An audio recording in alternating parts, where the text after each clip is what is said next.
when you throw too many balls up in the air, you also need to be able to collect them. You know, you've got the Ram Temple, you've got the UCC, you've got one nation, one election.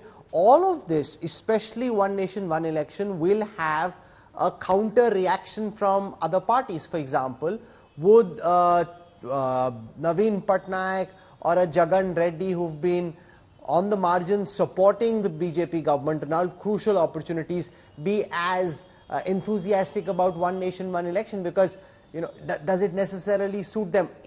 Just inadvertently, in any case, Orissa and Andhra Pradesh happen to go to elections when the general elections happen, but there are lots of boards, lots of pieces on the board which will have to be realigned once this goes in. For example, you mentioned the women's reservation bill. So far, the RJD and the SP are part of the India alliance. If the women's reservation bill were to be brought, the RJD and the SP will have their own view on it and could split the India alliance down the middle. But you see, Rahul, this is about agenda setting. 1 month ago or 2 months ago, the government floated uniform civil code. And then they saw it, they weren't getting traction. I'm told the internal survey showed it may be getting traction within the core BJP board, but there were concerns over whether in tribal areas and other areas, once you dissected the bill, whether it would get the same traction. It was done in a sense to offset the opposition's attempt to push Manipur. Now you've got a situation where the Prime Minister believes he's got a window of opportunity before you get into real state election mode, that's October, November, December, to try and push in these other trial balloons, women's reservation, one nation, one election. Give the impression that you're constantly doing something new.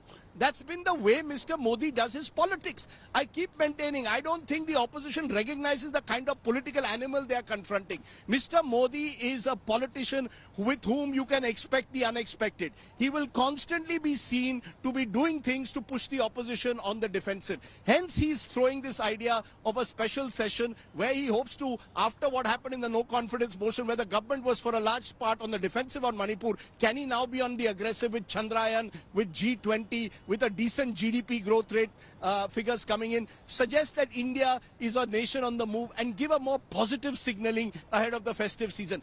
That's my sense of the man. I could be proven horribly wrong and he could surprise us by saying I'm going in for a snap poll, but I would be very surprised if that really happens. Okay, thank you very much, Rajdeep, for joining us. Rajdeep will have more when he comes on with News Today at 9. I want to go across to Rajat Sethi, who understands the inner workings of the current BJP. Rajat, what's your reading of forget what happens ultimately, because that's not known for sure. If one nation, one election is brought in on the 18th of September, what would be the inner thinking in the BJP at the moment? Well, I think if you were to go by this hypothesis that one nation, one election has to be implemented, then there is no other way other than the national election getting preempted. There could be multiple explanations for that as well. One explanation could be that several state elections are anyway going to polls, and doing it alongside the national election might rub off the goodwill that Prime Minister Modi carries on. But this cuts both ways. Also, the other theory is that just 1 second, Rajat. Last time, when the BJP lost in Madhya Pradesh, Rajasthan and Chhattisgarh, a lot of the anti-incumbency that had got built against the BJP locally got washed out when they lost those assembly elections. It gave the BJP and Prime Minister Modi a clean slate in time for the Lok Sabha election. So that same theory cuts both ways. Well, in my opinion, when a party is going for national elections, it would be largely in and around the national figures, which would be that of Prime Minister Modi. The local anti-incumbency would fade away in that light, because that suddenly changes the game. Also, remember, there are important states where the governments aren't pretty stable. Look at Maharashtra, for example.